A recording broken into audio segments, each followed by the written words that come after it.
ईशावास्यमिदं सर्वं यत्किञ्च जगत्यां जगत् तेन तत्तेन भुञ्जीथा मा गृधा कस्य सिद्धनम् वंशी विभूषित करानवनीरदाभात्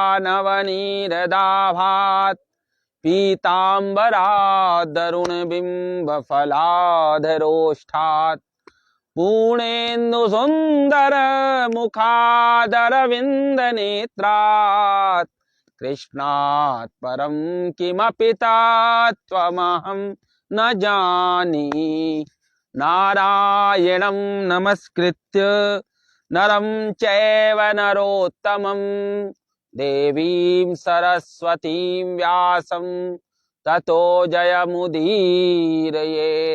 शान्तं शाश्वतमप्रमेयमनघं गीर्वाण शान्तिप्रदं ब्रह्मा शम्भुफणीन्द्रसेव्यमनिशं वेदान्तवेद्यं विभुं रामाख्यं जगदीश्वरं सुरगुरुं मायामनुष्यं हरिं वन्देऽहं करुणाकरं रघुवरं भूपालचूडामणि आपदामपहर्तारं दातारं सर्वसम्पदां लोकाभिरामं श्रीरामं भूयो भूयो नमाम्यहम् गंगातरंगरमणीयजटाकलापं गौरी निरंतर विभूषित वामभागं नारायण प्रियमनंगमदापहारं वाराणसीं पुरपतिं भज विश्वनाथम। आज भी पिछले वर्ष के जब एंड हो रहा था, एंड पॉइंट पे इसको शिव सिंह तुम देखते रहना हो रहा है कि नहीं हो रहा है, क्योंकि बीच में डिस्टर्ब भी हो सकता है। ये भी तुमने सारी चर्चा सुनी है। गंगा जी का कानपुर का महान तट, जहां पर आज गंगा जी ने फिर बुलाया है। अब से संभवतः 15-17 दिन पहले बुलाया था और शायद 27-28 दिसंबर की बात है, तब आए थे और अनायास ही, तब तो कोई तैयारी भी नहीं थी। आज भी लगभग तैयारी तो नहीं थी। और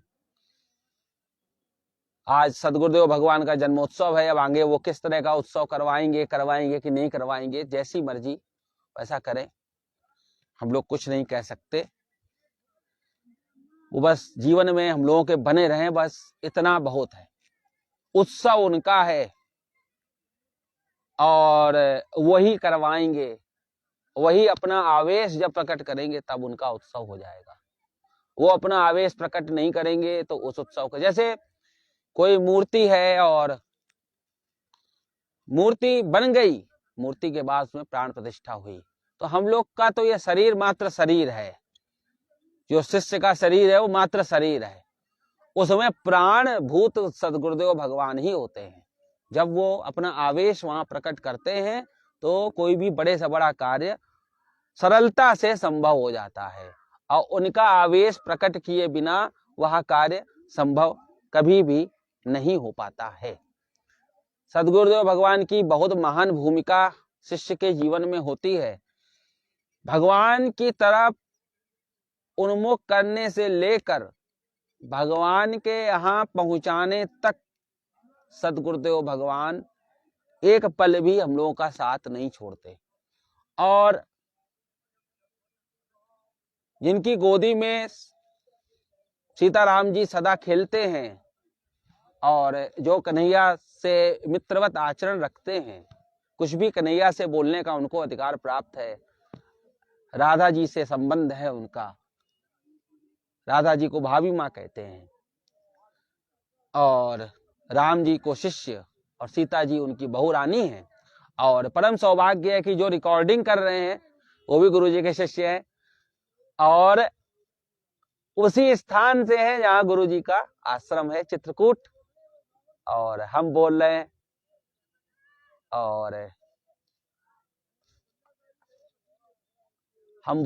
और उस समय भी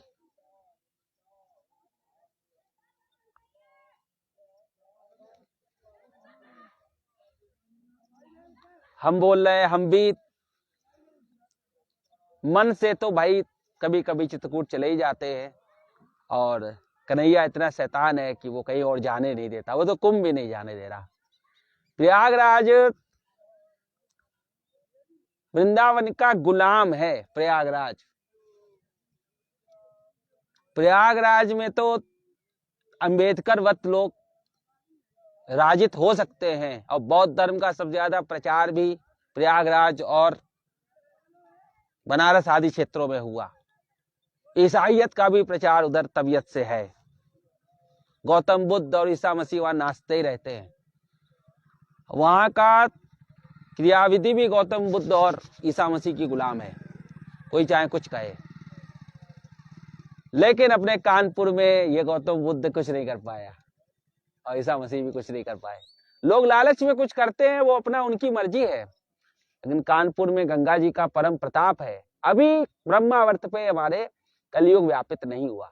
ऐसे महान तट पे आज यहाँ पर सदगुरुदेव भगवान के अवतार दिवस पर कुछ हरि चर्चा, प्रेम वैचित्य पर और गुरु जी का जो वाणी वैचित्य है उस पर आज चर्चा होगी। अब गुरु जी का अवतार हुआ, गुरु जी के क्या क्या, कौन माता कौन पिता, अब क्योंकि किसी के घर में ज्यादा नहीं घुसना चाहिए। आम खाओ और ज्यादा गुठली के चक्कर मत पड़ो। लोग हर एक के घर में बहुत घुसते हैं। ठाकुर जी के घर में घुसने के सबको बड़ा शौक है। ठाकुर जी के अभी गेट पे भी खड़े होने की हैसियत नहीं, लेकिन ठाकुर जी के यहाँ हम घुस जाएंगे, ठाकुर जी के निकुंज में घुस जाएंगे, ठाकुर जी कैसे भोजन करते हैं उसमें घुस जाएंगे, हर जगह घुस जाएंगे। लेकिन ठाकुर जी के हर जगह घुसने से ज्यादा उनके मन के भीतर घुसना बहुत जरूरी है। और उनका मन कौन है? उनका मन राधा है। राधा अर्थात भक्ति। भक्ति के भीतर हमारा प्रवेश अत्यंत आवश्यक है। ठाकुर जी का निकुंज कैसा है कैसा नहीं है ये ठाकुर जी जाने, ये ठाकुर जी का वैयक्तिक विषय है। जब ठाकुर जी अधिकार देंगे तब हम लोग निकुंज की लीला का दर्शन करने की ओर बढ़ जाएंगे। जब तक ठाकुर जी अधिकार हम लोगों को नहीं देगा, आप शिव सिंह जी उस पर खड़े हो जाइए, नहीं आप ठंडा जाएंगे। अभी जब तक ठाकुर जी अधिकार नहीं देगा तब तक यह सब नहीं होगा। जैसे अभी हम बोल रहे हैं और बोलते हुए हमने लाइव पर शिव सिंह का नाम लिया, तो यशम ददाति शाह यशोदा। अब संस्कृत के हम लोग, हमारे गुरुजी तो परम संस्कृतज्ञ हैं, लेकिन हम लोग चिराग तले अंधेरा है, तो इसीलिए चिराग हमने आज कहा कि चिराग तले अंधेरा नहीं होगा। आज चिराग को नीचे कर लिया तो अंधेरा आज चिराग के ऊपर आ गया है। तो यशम ददाति सा यशोदा, जो दूसरे को यश प्रदान करे वो यशोदा है। जो आनंदयति सह नंदः, जो दूसरे को आनंदित करे वो नंद है। जो हम लोग ना तो दूसरे को आनंदित कर पाते, ना दूसरे की प्रसिद्धि में उसके लिए सहायक होते हैं, अपितु किस प्रकार से वो व्यक्ति अपयश को प्राप्त हो और किस प्रकार से हमारे साथ वाला दुखी हो, इसी में लगे रहते हैं। ये दोनों ही लक्षण हमारे में नहीं है, इसीलिए हमारे यहाँ ठाकुर जी पुत्रवत होके नहीं आते। ठाकुर जी का सुख हम लोगों को इसीलिए प्राप्त नहीं होता। अच्छा, किसी के घर में आप जाओगे तो माता और पिता तो मिलेंगे ही, सिर्फ पत्नी ही तो नहीं मिलेगी। या तो माता पिता उसके हो ना, संसार से जा चुके हो। भाई ठाकुर जी भी नित्य है, उनके माता पिता भी नित्य हैं। तो जो ये लक्षण जब तक हमारे में प्रकट नहीं होता है कि हम दूसरे को आनंदित करें और दूसरे को यश प्रदान करें, तब तक ठाकुर जी जीवन में नहीं आता। बड़े से बड़े कार्यक्रम हो, कुछ भी हो, छोटा कार्यक्रम हो, बड़ा कार्यक्रम हो, मोटा कार्यक्रम हो, खोटा कार्यक्रम हो, टोटा कार्यक्रम हो, कैसा भी कार्यक्रम हो, उस कार्यक्रम में हम लोग साथ वाले कहीं प्रसिद्ध ना हो जाए, इसी में लगे रहते हैं। और उसका एक छोटा सा फायदा ये होता है कि ठाकुर जी जीवन से चले जाते हैं और ठाकुर साहब लठ लेके जीवन में आ जाते हैं आपकी संपत्ति पर कब्जा करने के लिए। ठाकुर साहब से ऐसे यहाँ जातिगत नहीं बोल के यहाँ बोल रहे हैं कि दुनिया भर के जो दैत्य हैं, जैसे वकील साहब जीवन में चले जाते हैं, आपके मतलब डॉक्टर जीवन में चले आते हैं आला लेके, और वकील साहब पाला लेके चले आते हैं। जीवन में पाला खिंच जाता है, पति पत्नी में पाला खिंच जाता है, भाई भाई में पाला खिंच जाता है, परिवार में पाला खिंच जाता है। क्यों? क्योंकि हम दूसरे को आनंदित नहीं करते, दूसरे को हम यश प्रदान नहीं करते, दूसरे को अपकीर्ति। कीर्ति क्या है? यश और कीर्ति लगभग लगभग समान ही होगी या अलग अलग होगी? कीर्तिदा, राधा जी कौन? कीर्तिदा। जो कीर्ति दूसरे को प्रदान करे वो है कीर्तिदा। उसी के यहाँ कीर्तिजा आती है। जो कीर्तिजा है, जो हमारी श्री राधा जी हैं, वो उसी के यहाँ आती हैं जिसके यहाँ पर जो स्त्रीवत कोमलता को प्राप्त हो, साथ में दूसरे को कीर्ति प्रदान करे, दूसरे को प्रसिद्ध करे। और वृषभानुसुते देवी प्रणमामि नमोस्तुते। वृष माने धर्म, और हम लोग झूठा ही लेना, झूठा ही देना, झूठा ही भोजन, झूठ चबेना में लगे रहते हैं। और वृषभानु वो धर्म के भानु हैं, धर्म के सूर्य हैं। जहां धर्म का सूर्य होगा, दूसरे को कीर्ति प्रदान करने वाली मति होगी, और जिसका हृदय धर्ममय होगा, इन दोनों के सम्मिलन से वहां पर राधा रूप भक्ति का प्राकट्य होगा। जहां पर आनंद प्रदान करने वाले नंद होंगे, और जहां पर दूसरे को यश प्रदान करने वाली यशोदा होगी, वहां पे कन्हैया कहीं भी जन्म ले, दौड़ता भागता वहां चला आता है। जैसे कि ब्रज में एक छंद आता है, देन चहे करतार जिने दुख, तो प्रवीण तरे नहीं तारे, उद्यम पौरुष किए बिना, नर पावत हैं बिनु हाथ पसारे। देव कहे सब आपस में, विधि के पर पंच न जात हैं तारे। अरे बेटा भयो वसुदेव के आंगन, अरे दुंदुबी बाजत नंद के द्वारे। जैसे कि सदगुरुदेव भगवान का कहीं पर जन्म हुआ, लेकिन सदगुरुदेव भगवान हम लोगों के जीवन में आ गए। यही है बेटा भयो वसुदेव के आंगन। सची माता के यहाँ जन्म हुआ उनका, गुरुदेव भगवान का, लेकिन आनंदित करने के लिए वो हम लोगों के जीवन में आ गए। यही सदगुरुदेव भगवान का आगमन है। क्योंकि गुरु का जन्म तो आपके यहाँ हुआ नहीं, उसका तो कहीं और जन्म हुआ, लेकिन आपको आनंदित करने के लिए सदगुरुदेव भगवान आ गए। या ही भगवान का जीवन में आगमन है। वसुदेव और देवकी के यहाँ भगवान का जन्म हुआ, लेकिन वो यशोदा नंदन भी कहलाए। देवकी के पुत्र होके भी वो यशोदा नंदन कहलाए। और एक अपयश उन्होंने इस सब प्रकरण में एक अपयश झेल लिया। जैसे जब भगवान वहां रुक्मिणी मंगल में जब जाते हैं तो वहां पर इनको गाली सुनाई जाती है। वो गाली इस प्रकार की है, मुकुटधर सांवरे रे लाला, द्वय बापन के बाप। इनके मतलब एक पिता का पुत्र ना होने का इनको जो अपयश मिलता है, यह बड़ा ही दुस्तर है, बहुत ही दुखद अपयश है कि एक पिता के पुत्र नहीं। लेकिन ये चूंकि इनको आनंदित करना है यशोदा जी को, इसलिए वो कहीं पर भी जन्म लेके वहां पर आ गए। तो जब तक हम दूसरे को आनंदित नहीं करते और दूसरे को यश प्रदान नहीं करते, तब तक हमारे यहां कृष्ण नहीं आता। और जब तक हम धर्म को अपने जीवन का सूर्य नहीं बनाते, हमारे जीवन में धर्म का सूर्य चमकना चाहिए। धर्म मतलब वर्ण और आश्रम।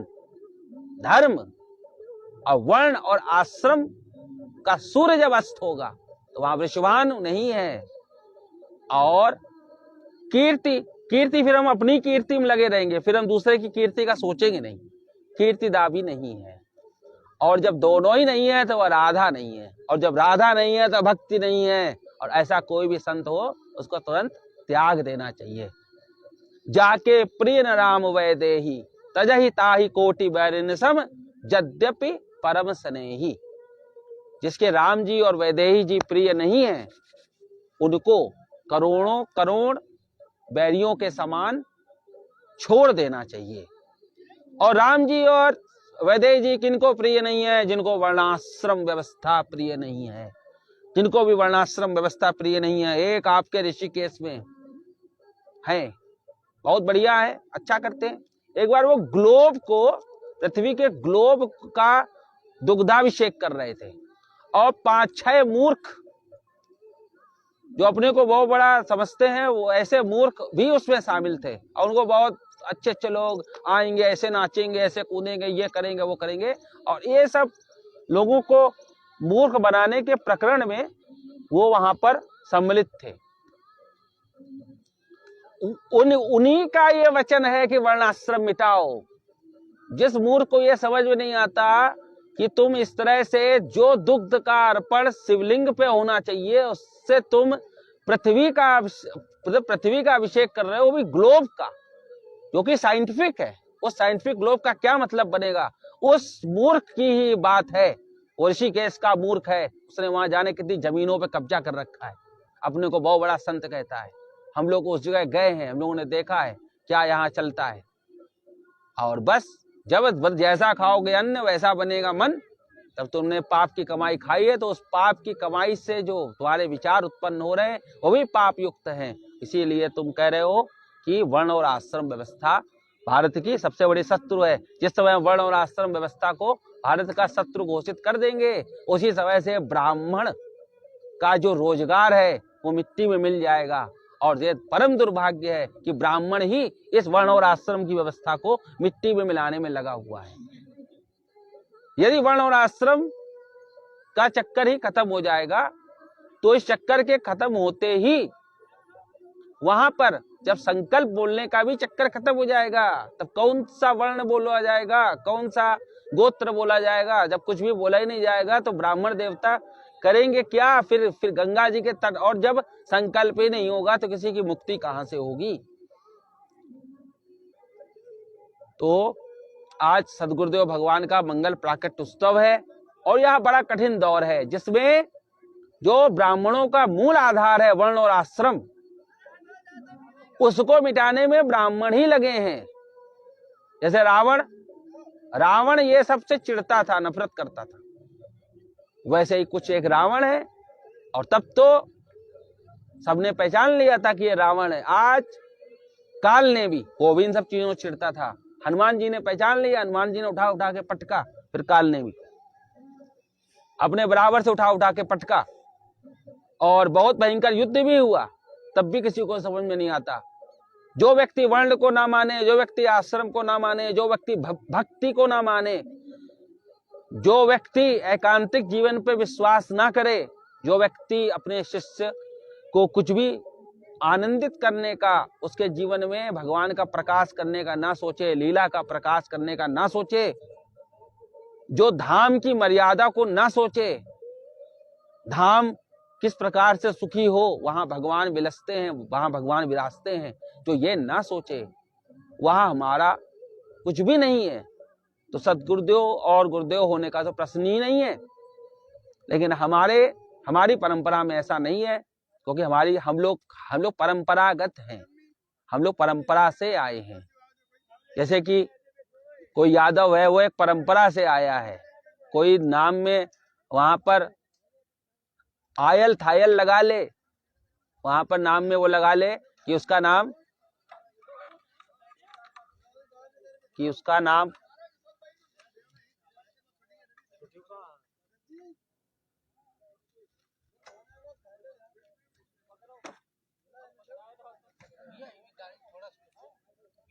ठीक है।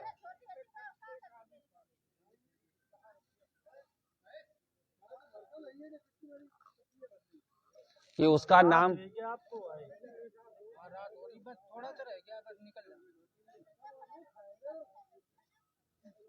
क्या हम लोग जाएं?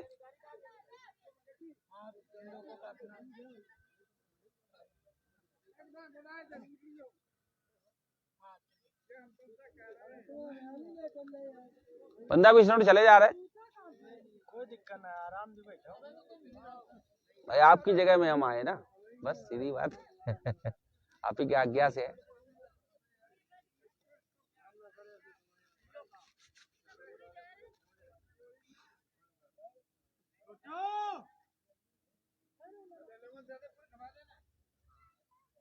तो जो वर्ण और आश्रम का, तो बैठ जाओ आराम से, कोई नहीं, बैठ जाओ, ये सब होता रहता है, सब होता रहता है, तो बैठ जाओ, कुछ नहीं, ये सब है ना अपने, ये भैरव बाबा।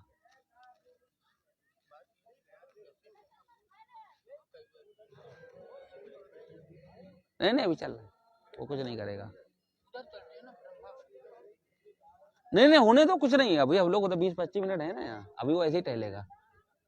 अभी थोड़ी देर में ये सब है ना, ये सब कुछ ना कुछ करेंगे, परेशान ना हो। तो आराम से बैठो तुम शांति में। तो आज हम लोग यहाँ पर सदगुरुदेव भगवान के जन्मोत्सव में प्रेम वैचित्र्य पर, जिस पर कि कुछ दिन पहले हम लोग चर्चा कर रहे थे, उस पर चर्चा के लिए आज यहाँ मौजूद हुए हैं। वस्तु के उपस्थित होने पर भी जब हमको उसकी अनुपस्थिति का भान हो, ये वस्तु अभी मेरे पास है, फिर कब मेरे पास से चली जाएगी, इसका डर बना रहे, वहां पर प्रेम वैचित्र्य होता है।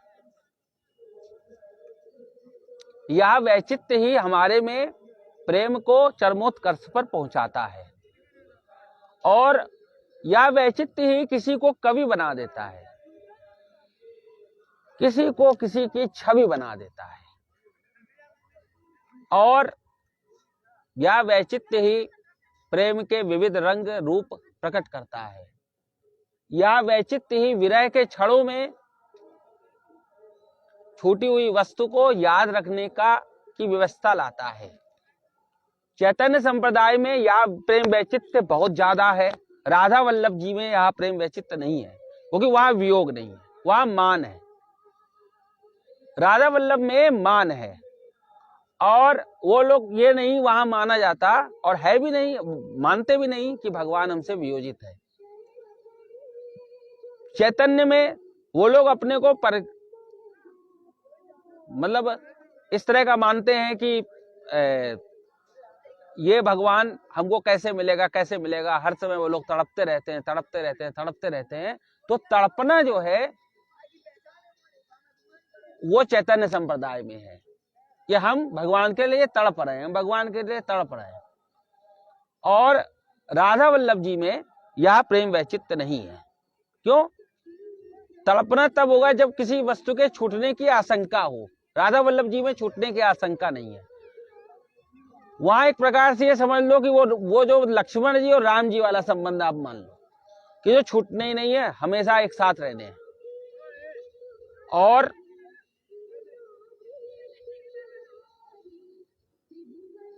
चैतन्य में या छूटा छाटी है। तो यदि कोई चैतन्य संप्रदाय में भी तंत्र मंत्र की चर्चा नहीं है, और राधा वल्लभ में तो हो ही नहीं सकती।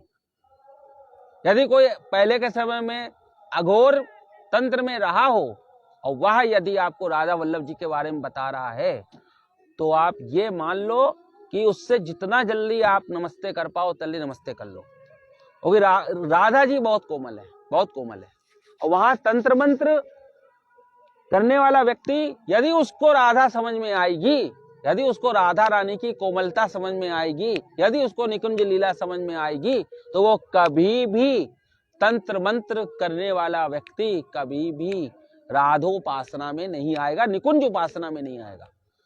वो अवतार कालीन लीला में तो चला जाएगा, लेकिन वो निकुंज उपासना में नहीं आएगा। क्योंकि जब शंकर भगवान रासलीला में आते हैं, तो वहां पर शंकर भगवान का बड़ा ही एकदम मतलब एकदम से ये हुआ कि भाई हमको आना है रास में। तो ये हुआ कि भाई तुमको गोपी बनना पड़ेगा।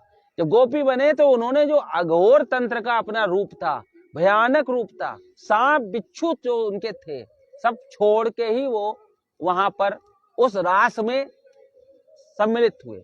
और यह नित्य विहार तो उस रास से भी बहुत आगे है। तो यहाँ तो बिल्कुल भी उसको आज्ञा नहीं है, यहाँ वियोजन का प्रश्न ही नहीं है। राधा वल्लभ में तो बस ये है कि जो सहचरियां हैं वो लगातार प्रयास करती हैं कि प्रिया प्रियतम किस प्रकार से सुखी हों। सहचरियों के मन में प्रियतम के प्रति कदापि वहां पर पति भाव नहीं आता, ना ही वो प्रियतम को अपना कांत भाव कांत मानती हैं। वो प्रियतम को कांत नहीं मानती। चैतन्य संप्रदाय में या छूट है कि आप प्रियतम को अपना पति मान सकते हो। राधा वल्लभ में आप प्रियतम को अपना पति नहीं मान सकते। और जो वहां पे आपस में परस्पर प्रेम का संचार होता है राधा और कृष्ण के मध्य में, उसी प्रेम के संचार से जो वहां पर सहचरियां होती हैं उसका दर्शन करके वो सुखी होती हैं, वही उनका मुख्य भोजन है।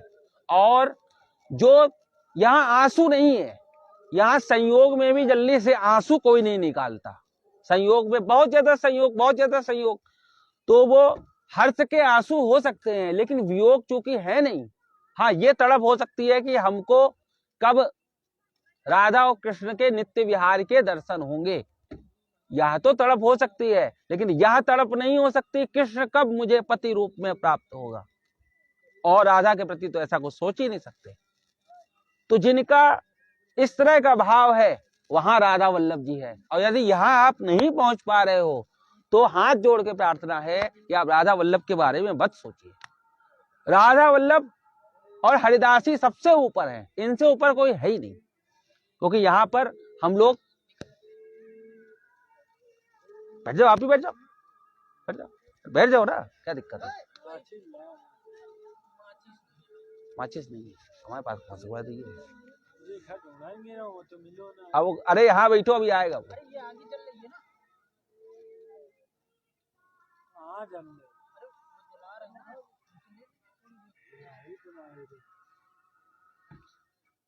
तो जो वहां पर राधा वल्लभ जी में वियोग जैसा कुछ नहीं है। वहां पर राधा और कृष्ण के मध्य जो कुछ भी होता है उसी के द्वारा सहचरियां बहुत अधिक प्रसन्नता को प्राप्त होती हैं।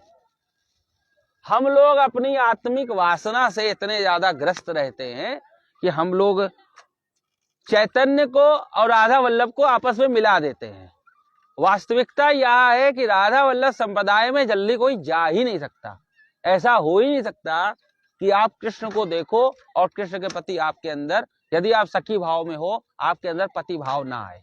और जैसे ही आपका कृष्ण के प्रति पति भाव आएगा तुरंत आप उस संप्रदाय की मर्यादा का महान उल्लंघन कर दोगे। और जैसे ही उस संप्रदाय की मर्यादा का आप महान उल्लंघन करोगे तुरंत वहां पर आप शिवसिंह जी, अब आप प्लीज, हाँ, जैसे ही आप उस मर्यादा का उल्लंघन करोगे तुरंत, जरा तो श्रोता गणों को भी दिखाते जाओ इस पे। कितने श्रोता आ गए? हाँ, एक श्रोता चला गया अभी श्रोता गणों का भी दर्शन कराओ। हाँ, ये आ गए, देखो श्रोता सुन रहे हैं। राधा वल्लभ दर्शन दुर्लभ इसीलिए कहा जाता है। कोई हंसी मजाक नहीं है कि आप किसी को भी राधा वल्लभ जी के बारे में बता दो। एक स्त्री को भी अधिकार नहीं है कि वहां पर वो कृष्ण के प्रति पति भाव ले आए। वो सहचरी भाव बहुत महान है। ऐसा वो तो ऐसा भाव वो राधा वल्लभ जी का, आज चलिए आज के राधा वल्लभ जी चले थोड़ी देर, क्योंकि बहुत दिनों से मन था। नहीं, अरे अभी कोई नहीं आएगा, अभी 20 मिनट नहीं आएगा कोई, क्या परेशान हो। ठीक है यार। तो यार राधा वल्लभ जो अपना है ये सबसे ऊंचा है। और इसमें प्रिया जी किस प्रकार से प्रियतम से एक जुट रहे, इसके लिए सहचरियां लगातार विचार करती हैं। जो वहां ऋतुएं हैं वहां यह विचार करती हैं कि प्रिया प्रियतम इस प्रकार से ऋतु का दृश्य उपस्थित हो कि प्रिया प्रियतम का विहार चलता रहे। भगवान की भोग रचना, भगवान की सेवा, सभी कुछ वहां पर एक पल को भी यह भाव भीतर में नहीं आता है कि हम प्रियतम के प्रति कांत भाव रखें। और ऐसा होना कम से कम जब तक शरीर भाव है तब तक तो संभव नहीं है। फिर भी ठाकुर जी, राधा जी जिस पर कृपा कर देती हैं, उनके अंदर यह भाव आ जाता है। जैसे एक छोटा सा उदाहरण देते हैं, इन सहचरियों को वहां आयोजिका भी कहते हैं, प्रायोजिका भी कहते हैं।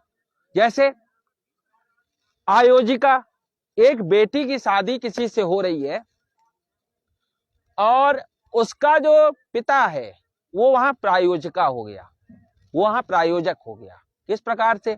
सारा चीज में पैसा उसका पिता लगाएगा, बेटी का पिता लगाएगा, बेटी के परिवार वाले सारी चीजों में पैसा लगाएंगे। और जो वहां गेस्ट हाउस है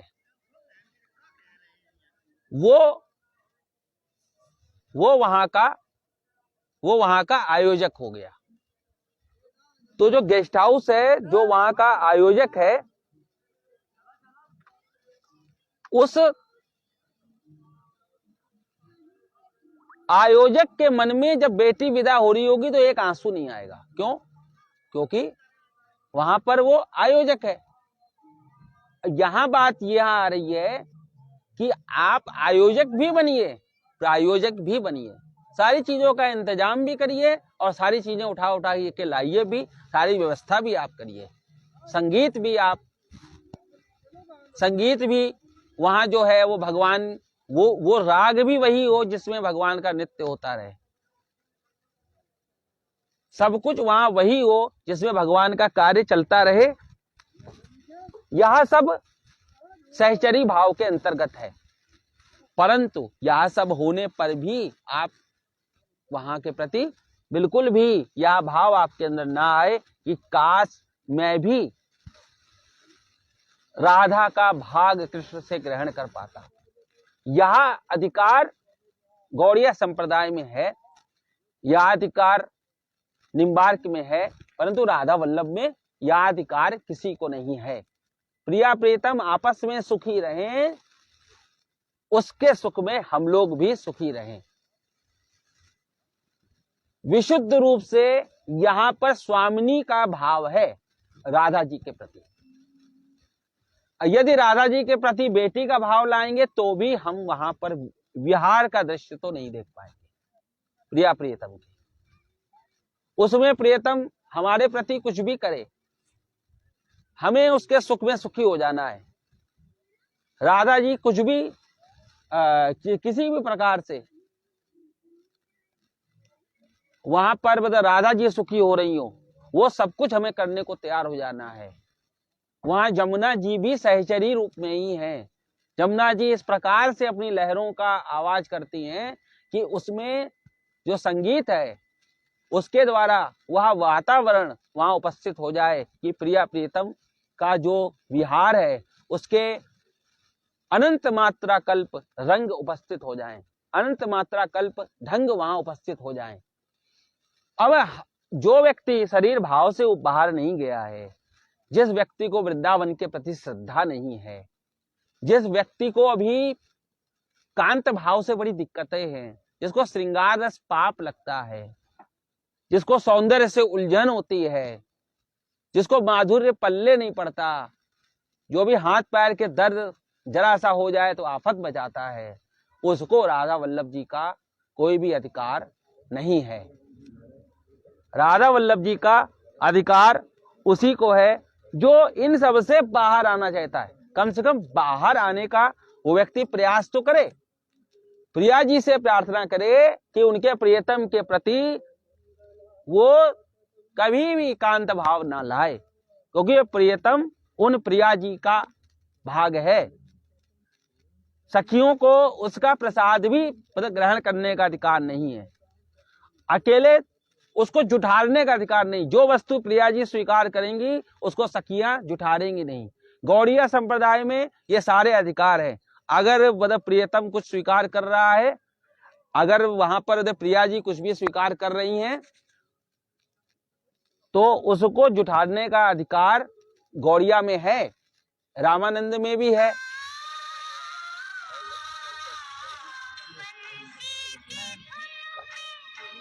वो अधिकार रामानंद में भी है, क्योंकि वहां पर भी मतलब सबरी माता अपने जूठे बेर भगवान को अर्पित कर देती है। लेकिन यहां पर यह अधिकार नहीं है।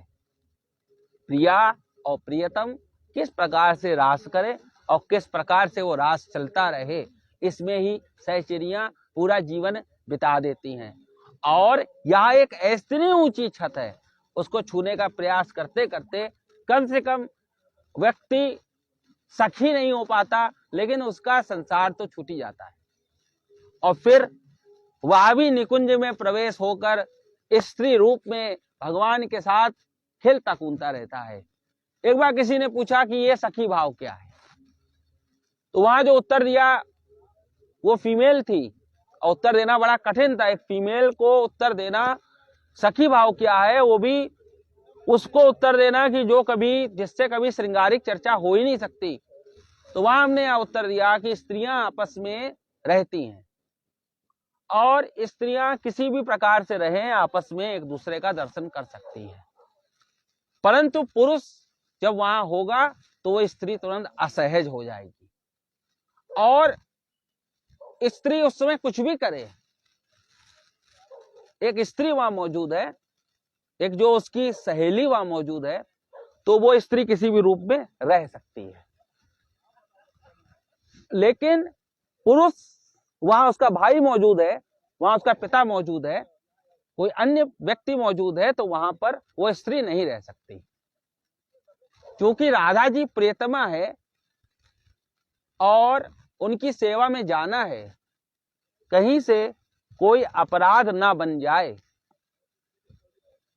और राधा जी कहीं से हमको देखकर असहज ना हो जाएं, हम कहीं राधा जी को देखकर असहज ना हो जाएं। यह सब से बचने के लिए, और कहीं हम निकुंज से निकाल के बाहर ना कर दिए जाएं, यह सब के लिए सखी भाव आवश्यक होता है। सखी भाव का अर्थ यह नहीं है कि कोई भी स्त्री जा रही उससे जाके चिपट जाओ। सखी भाव का अर्थ यह है कि प्रिया प्रीतम का जो रास हो रहा है, उसके लिए हमको अपने मन में अपने को स्त्री मान के रहना है। एक स्त्री के सामने असहज नहीं होती, लेकिन वही स्त्री अपनी सास के सामने असहज हो जाती है। जो घर में बहू है वो असहज हो जाती है। तो ये सखी भाव कितना गूढ़ है, आप यहां से अनुमान लगा सकते हो। और जो बताया जा रहा है वो जो समाज में व्याप्त है, वो आपको कितना क्या बताया जा रहा है और क्या है। जैसे कि कोयल और कौआ एक से लगते हैं, लेकिन जब बोलते हैं तो दोनों का भेद उपस्थित हो जाता है। ऐसे ही बहुत सारी सब्जियां होती हैं, बहुत सारा खेतों में देखिए बहुत सारी सब्जियां होती हैं, देखने में एक सी होती हैं, लेकिन जब उनका आस्वाद प्राप्त करते हैं तो उसका विभेदन हमको प्राप्त होता है। तो जब तक आप आस्वादित नहीं हो रहे हैं किसी में, जब तक आप गंगा जी में आस्वादित नहीं हो रहे ब्रह्मावर्त में, तब तक आपको ब्रह्मावर्त का और यमुना जी का भेद पता नहीं चलेगा। आस्वादित होने के बाद ही हमको भेद पता चलता है। तो जो सखी भाव है वह यह एक बहुत साधारण सी बात है। अपने को स्त्री मान लेना, अपने को स्त्री मानने के बाद कम से कम किसी ने अपने को सखी मान लिया, उसके बाद कम से कम शादी तो ना ही करे। और शादी कर ली मतलब आपने सखी नहीं माना। दोनों कार्य एक साथ नहीं होंगे। यदि भगवान के सखा हो, इसीलिए सख्य भाव अति महान है, परंतु सख्य भाव में लोग जाते नहीं है। सख्य भाव में आप परमात्मा से कोई भी बात कर सकते हो, कोई भी किसी भी प्रकार से रह सकते हो, किसी भी प्रकार से हंसी मजाक कर सकते हो, परंतु कांत भाव से संबंधित चेष्टा परमात्मा के प्रति उसमें नहीं कर सकते।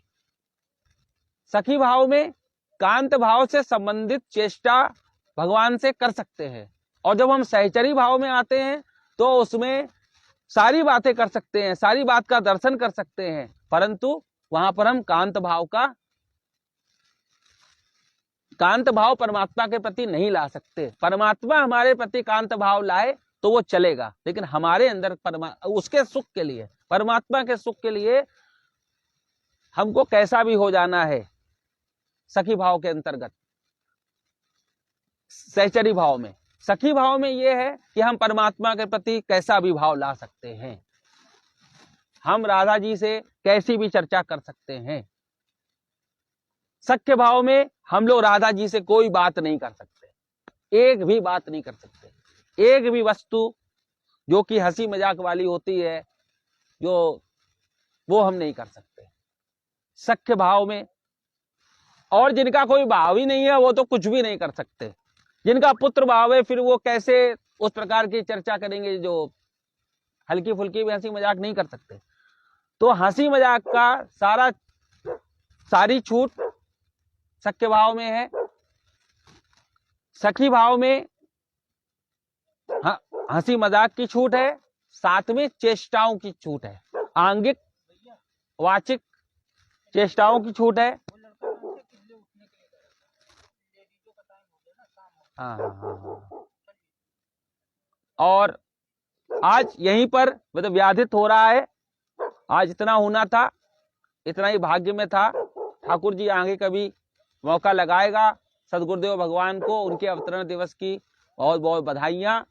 और आज इसका आगे का हिस्सा फिर आगे कभी आएगा। आप सभी सदा खुश रहें। सदगुरुदेव भगवान कम से कम 50 वर्षों तक तो ऐसे ही कथा सुनाते रहे, ऐसे आनंदित करते रहे।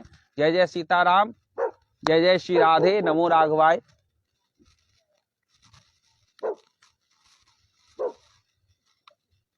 अच्छा ये हाँ, तभी अभी हमें समझ में आया। नहीं